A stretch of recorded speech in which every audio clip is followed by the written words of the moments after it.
ආයුබෝවන් ළමයි ඔයාලා හැමෝටම අද අපි ඉන්නේ ට්‍රාන්සිස්ටර් ගණන් හදන දෙවැනි වීඩියෝ එක. මේකෙදි අපි කලින් දවසේ අපි කතා කරා මේ පළවෙනි ගාන හදන්නේ කොහොමද කියලා. අද අපි කතා කරමු මෙන්න මේ දෙවැනි ගාන හදන්නේ කොහොමද කියලා. හරි. පළවෙනි ගාන හදන්න බැරි වුණ කට්ටිය අනේ වීඩියෝ එක බලලා ඉන්නේ. ඒතකොට ඔයාලට ඒක තේරෙයි. අද අපි කතා කරමු මේ දෙවැනි ගාන හදන්නේ කොහොමද කියලා. හරි. මේක තමයි ගාන. හරිද? මේකේ ඔයාලගෙන් හිතන්න ඔයාලගෙන් ඉල්ලන්නේ I B ධාරාව හොයන්න ඕන, IC ධාරාව හොයන්න ඕන, IE ධාරාව හොයන්න ඕන, අය සංග්‍රාහක විමෝචක වෝල්ටීයතාවය හොයන්න ඕන. ඒතකොට අපිට ඕන වෙන්නේ මොනවද? IC හොයන්න, IB හොයන්න ඕන, IC හොයන්න ඕන, IE හොයන්න ඕන, සංග්‍රාහක විමෝචක වෝල්ටීයතාවය හොයන්න ඕන. VCE. හරිනේ. හරි. මේකෙදි දැන් ඔයාලලා බලන්න කලින් එකේ නම් අපි එක පරිපථයයි එක විභව නැක්මන්නේ සම්බන්ධ කරලා තියෙන තනි පරිපථයකට මේකේතොර පරිපථය කොටස් දෙකක් විදිහට තමයි තියෙන්නේ සංග්‍රාහකයේ පැත්තට එක වෝල්ටීයතාවයකුත් පාදම පැත්තට තව වෝල්ටීයතාවයකුත් තමයි සම්බන්ධ කරලා තියෙන්නේ. හරි. මේකේ සංග්‍රාහකයේ පැත්තට වෝල්ට් 12ක සම්බන්ධතාවයක් ලබා දීලා තියෙනවා. පාදම පැත්තට දීලා තියෙන්නේ වෝල්ට් 5ක සම්බන්ධතාවයක්. හරිනේ. හරි. එතකොට මේ වගේ ගානක් දුන්නොත් ඔයාලා මේ වගේ ගානක් හරිම ලේසි. එතකොට ඔයාලට ඉස්සෙල්ලාම තියෙන්නේ අපි මම කියවනේ අපි ට්‍රාන්සිස්ටර් ගානක් දුන්නා අපි ඉස්සෙල්ලාම හොයාගන්න ඕන IB ධාරාව කියලා. IB ධාරාව හොයාගන්න ඔයාලට තියෙන්නේ මෙන්න මේ පරිපථයට කර්චොෆ්ගේ විභව නියමය යොදා ගන්න ඕන. මෙන්න මේ පරිපථයට. මොකද මෙතනින් මෙයා ග්‍රවුන්ඩ් වෙලා තියෙනවා. හරිද? ඒ කියන්නේ අපි ඍණාත්මකයි කියලා හිතව කල්පනා කරන්නකො. හරි. එතකොට අපිට මෙන්න මේ පරිපථය එක පරිපථයක් විදිහටත් මේ පරිපථය තව පරිපථයක් විදිහට අපිට සලකලා මේ ගාන හදන්න පුළුවන්. හරි. එතකොට මේ පරිපථයට අපි ඉස්සෙල්ලා දැන් මේක අර කලින් වගේ මේ දන්නේ නැති පද ටිකක් දාගෙන ඉමු. හරිද? මේක අපි මේ පද ටික හඳුනා ගන්න ඕනේ මේ තියෙන දේවල් ටික. ඉස්සෙල්ලා මම මෙයාව RC කියලා නම් කරගන්න. මෙයා RB කියලා නම් කරගන්න. මේක හරහා ගන්න ධාරාව IC සංග්‍රාහකය හරහා ගන්න ධාරාව පාදම හරහා ගන්න ධාරාව IB විමෝචකය හරහා ගන්න ධාරාව IE. එතකොට මෙන්න මෙතන තියෙනවා සංග්‍රාහක විමෝචක වෝල්ටීයතාවය VCE. මෙතන තියෙනවා පාදම් විමෝචක වෝල්ටීයතාවය VBE. හරි. මේ ට්‍රාන්සිස්ටරය සිලිකන් වලින් හදපු ට්‍රාන්සිස්ටරයක් කියලා උපකල්පනය කරමු. එහෙනම් VBE වල ගේනවා අපිට 0.7 වෝල්ට් කියලා. හරි. දැන් අපි මේ ගාන හදන්න පටන් ගත්තොත් ඉස්සෙල්ලා මං කිව්වනේ මෙන්න මේ පරිපථයට අපි කර්චොෆ්ගේ විභවනීය මේ යොදා ගන්න ඕන කියලා. මම මෙයාව BBB කියලා නම් කරගන්නවා. හරි. එතකොට මෙතන උඩින් VCC. හරි.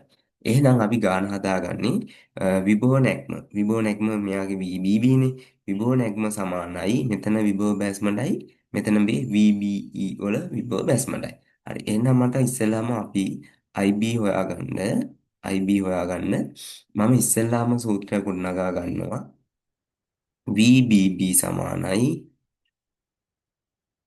IBRB ප්‍රතිරෝධය හරහා විභව බැස්ම IBRB ධන VBE IBRP ධන VBE.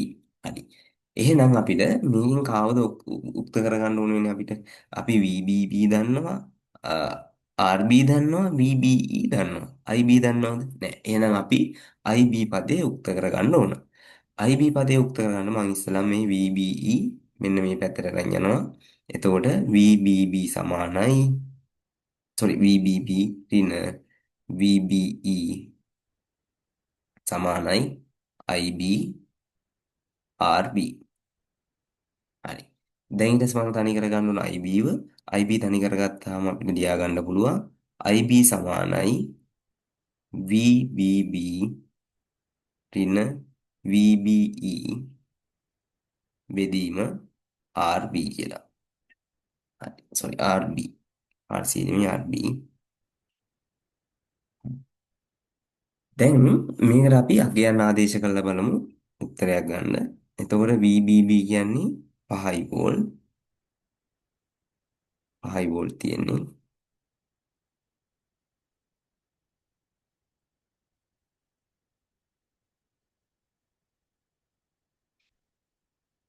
5යි වෝල්ට් තියෙනවා. මෙයාගෙන් අඩු වෙන්න ඕන 0.07යි වෝල්ට්. ඊට පස්සේ මේවා බෙදනවා අපි RB කින්. RB කියන්නේ 200යි කිලෝ ඕම් කියලා තියෙන්නේ. 200යි කිලෝ ඕම් කරගන්න මම 200 ගුණ කරගන්නවා 1000යි. ඔයාලා හැම වෙලේම මතක තියාගන්න අපි සම්මත ඒක මේ කියන්නේ අගයන් පාවිච්චි කරන්න ඕන. ඒක පාවිච්චි කරන්න ඕන. දැන් අ, ප්‍රතිරෝධකයේ අගය අපි හැම වෙලේම තියාගන්න ඕන ඕම් වලින්. එතකොට වෝල්ටේජ් එකක් වෝල්ට්, ඇම්පියර් නම් ඇම්පියර්, අපිට මිලි ඇම්පියර්, මිලි වෝල්ට් එහෙම තියාගෙන ගණන් හදන්න බෑ. අනිවාර්යෙන් යාළුව ඇම්පියර්, වෝල්ට්, ඕම් වලට මේ කන්වර්ට් කරගෙන තමයි අපි ගාණ හදන්න ඕන. හරි. මේක සුළු කරාම අපිට උත්තරයක් එනවා.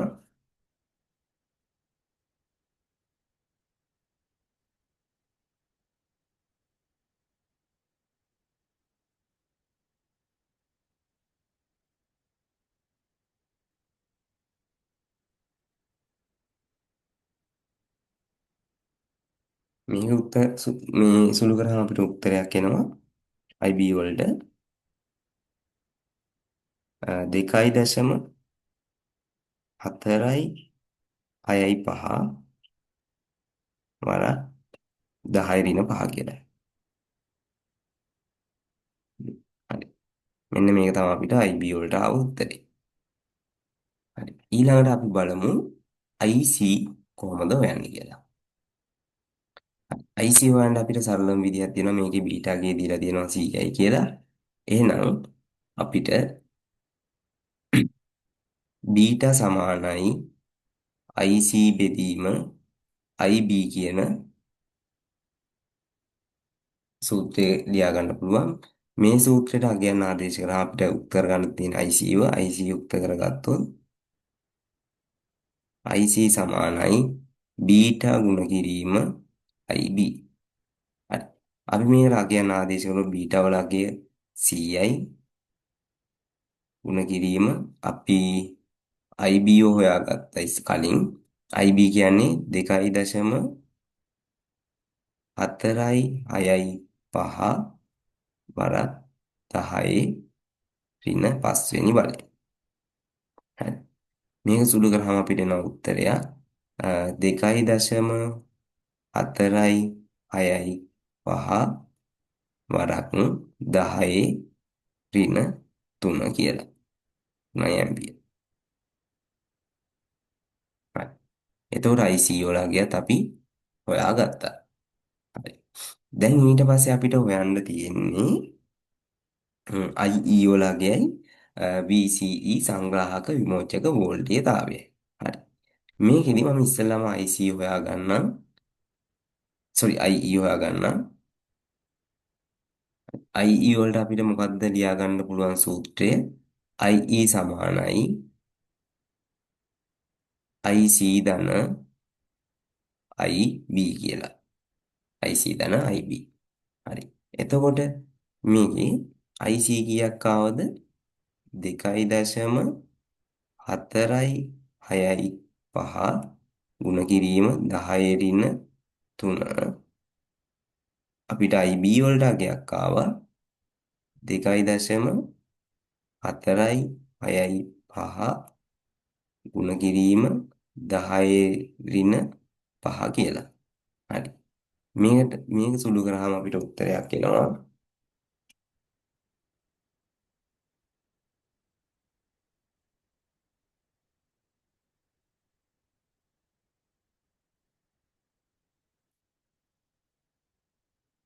2.4යි 8යි 9 වරක් 10 ඍණ 3 කියලා. 2.4යි 8යි 9 වරක් 10 ඍණ 3 කියලා උත්තරයක් එනවා. මේක ඇම්පියර්. හරි. එතකොට අපි ඔන්න IB ධාරාව හොයාගත්තා, IC ධාරාව හොයාගත්තා, IE ධාරාව හොයාගත්තා. හරි.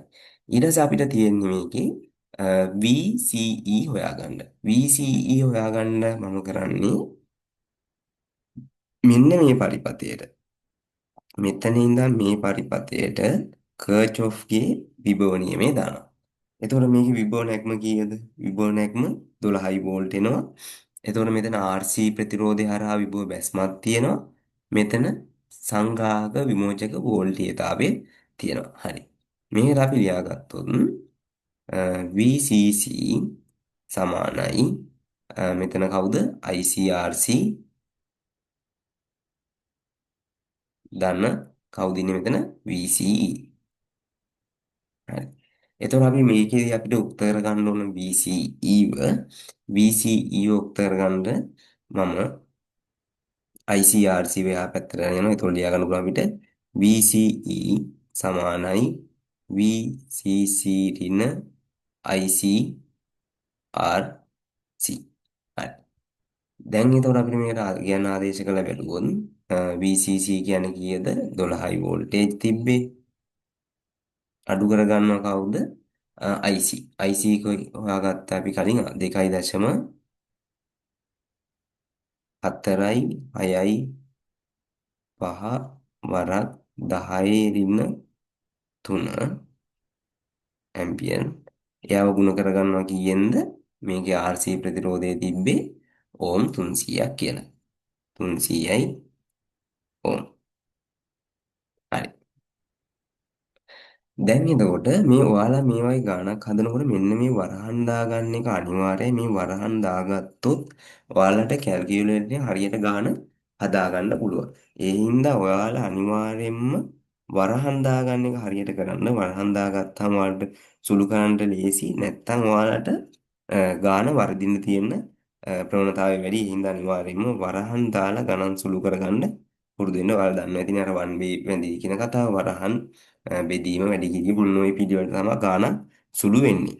හරිද? ඒ නැත්තම් ඔයාලා හිතන්නේ මේක 12න් අඩු වෙලා ආයේ ඒක 300න් වැඩි වෙනවා. ඔය වගේ ප්‍රශ්න වෙනවා. ඒක හරිය සමහර පාවිච්චි කරන කැල්කියුලේටර් එක අනුවත් වෙනස් වෙන්න පුළුවන්. ඒ හින්දා ඔයාලට හොඳම වැඩේ තමයි වරහන් දාලා හැම වෙලේම ගණන් සුළු කරන්න පුරුදු වෙන්න. හරි. මේක සුළු කරාම අපිට එනවා 11.2.6යි වෝල්ට් කියලා උත්තරයක්. හරි. එතකොට අපි දැන් මෙන්න මේ ගානේ IB හොයාගත්තා, IC හොයාගත්තා, ඊට පස්සේ IE හොයාගත්තා, ඊට පස්සේ අපි VCE හොයාගත්තා. හරි. ඔයාලට මේ ගාන හදන්න තේරෙන්නේ නැති කියලා මම හිතනවා. ඔයාලට තේරුම් නැත්නම් මේ වීඩියෝ එක දෙතුන් පාරක් බලන්න.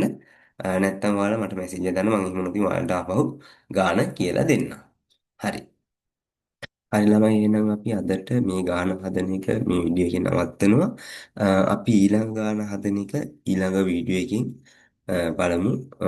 ඔයාලට හැමෝටම එන සුබ දවසක්.